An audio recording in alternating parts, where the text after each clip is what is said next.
कल हम आप लोगों को फिजिक्स में कुछ ऑब्जेक्टिव बताए थे जो कि बहुत ही महत्वपूर्ण था।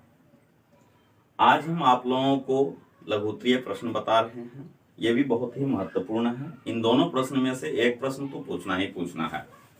ठीक है, तो पहला क्वेश्चन है प्रकाश के अपवर्तन के विभिन्न नियमों को लिखें, जो हम पहले से लिख चुके हैं। तो यहाँ पर हम लिख दिए उत्तर में प्रकाश के अपवर्तन के मुख्यतः दो नियम हैं, जो यहाँ पर लिख दिए। अब अपवर्तन के दो नियम यहाँ पे एक नंबर में लिख देते हैं। आपतित किरण, अपवर्तित किरण और डाले गए अभिलंब तीनों एक ही तल में होती है। फिर दूसरा है आपतन कोण की ज्या और अपवर्तन कोण की ज्या का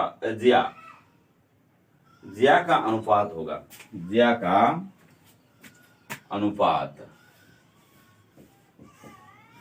अनुपात एक नियतांक होती है। तो लिख दिया आपतन कोण की ज्या और अपवर्तन कोण की ज्या का अनुपात।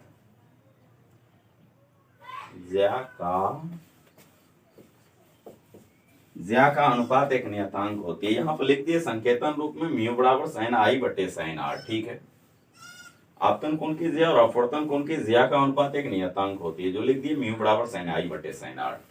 ठीक है, इसको मिटा दें, लगभग आप लोग लिख लिए होंगे। ठीक है,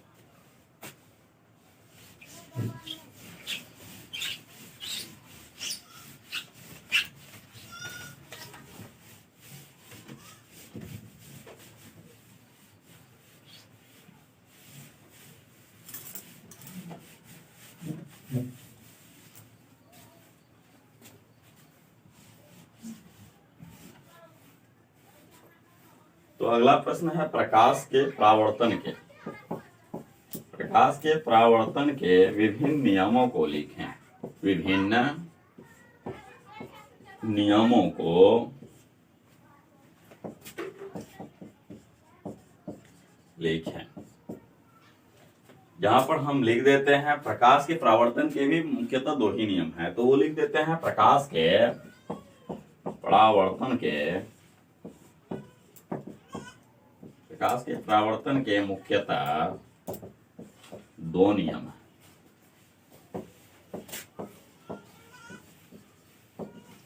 यहां पर लिख दिए प्रकाश के परावर्तन के मुख्यतः दो नियम होते हैं, तो लिख दिए। एक नंबर में लिख देते हैं आपतित किरण, परावर्तित किरण तथा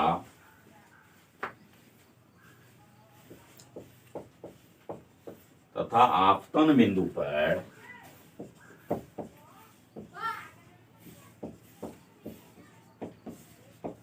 बिंदु पर डाले गए अभिलंब तीनों एक ही तल में होती है। एक ही तल में होती है। आपतित किरण, परावर्तित किरण तथा आपतन बिंदु पर डाले गए अभिलंब तीनों एक ही तल में होती है। ठीक है, इसको लिख दिए।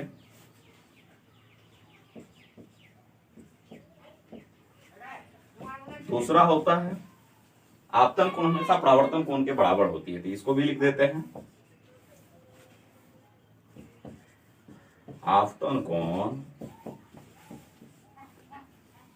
हमेशा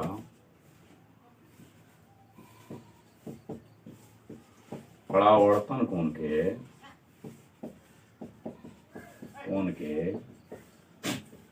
बराबर होती है।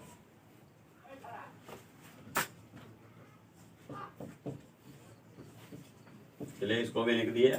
आपतन कोण हमेशा परावर्तन कोण के बराबर होती है, अर्थात इसको लिख सकते हैं आपतन कोण को I से सूचित करते हैं, परावर्तन कोण को R से। इस तरह से लिख दिए कोण I बराबर कोण R।